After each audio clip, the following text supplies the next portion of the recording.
Hello বন্ধুরা, রিমা সুরের চ্যানেলে আপনাদেরকে সবাইকে জানাই সুস্বাগতম। অনেক দিন পর আবার একটা রেসিপি নিয়ে আপনাদের কাছে চলে এলাম, বাটা মাছের ঝাল। এখানে আমি মাছ নিয়েছি 500 গ্রামের মতো। মাছগুলোকে ভালো করে পরিষ্কার করে ধুয়ে লবণ হলুদ মাখিয়ে নেব।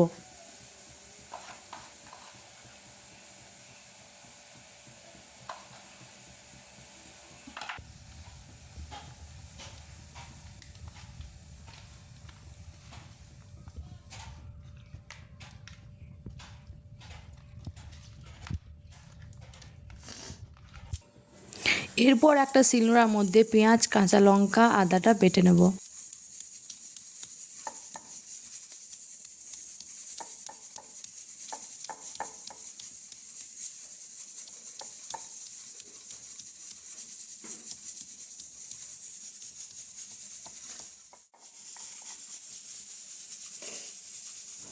দেখুন আমার পেঁয়াজ বাটাটা হয়ে গেছে, একটা পাত্রের মধ্যে তুলে নেব।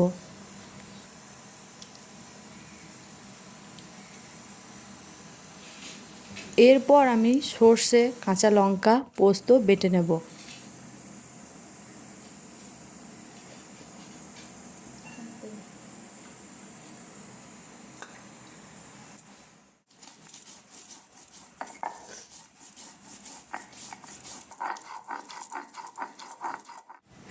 দেখুন আমার সর্ষে বাটাটা হয়ে গেছে।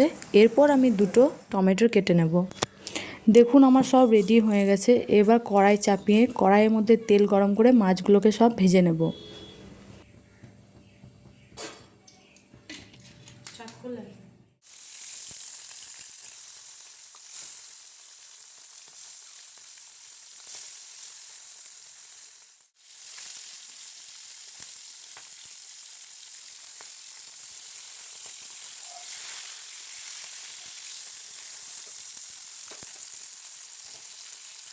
দেখুন মাছগুলোকে আমার ওলট পালট করে ভালো করে ভাজা হয়ে গেছে, একটা পাত্রের মধ্যে তুলে নেব।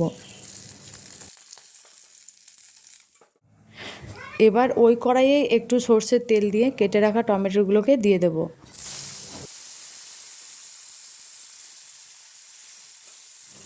এরপর দিয়ে দেবো বেটে রাখা পেঁয়াজ, আদা, রসুনের পেস্টটা।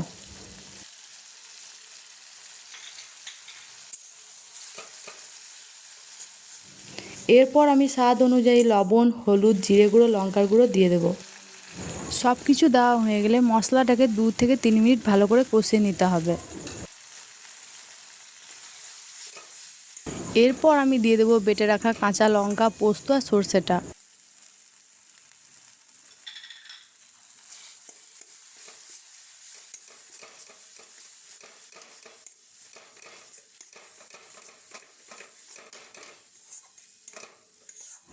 আমার মশলাটা কষানো হয়ে গেছে। এরপর পরিমাণ মতো জল দিয়ে দেবো।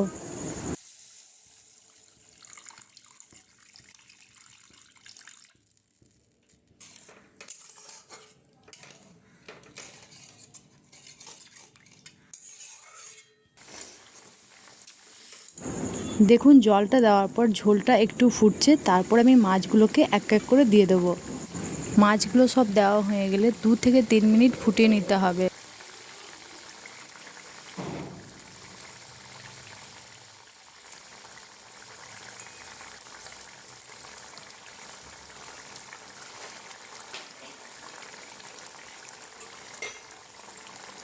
দেখুন আমার বাটা মাছের রান্নাটা তৈরি হয়ে গেছে। এরপরে একটা পাত্রের মধ্যে নামিয়ে নেব। বাটা মাছের ঝালটা আমার তৈরি হয়ে গেছে। এটা আপনি গরম ভাতের সাথে খেতে পারেন। এই রেসিপিটা যদি আপনাদের ভালো লেগে থাকে তাহলে লাইক, কমেন্ট, শেয়ার, সাবস্ক্রাইব করতে ভুলবেন না। ধন্যবাদ।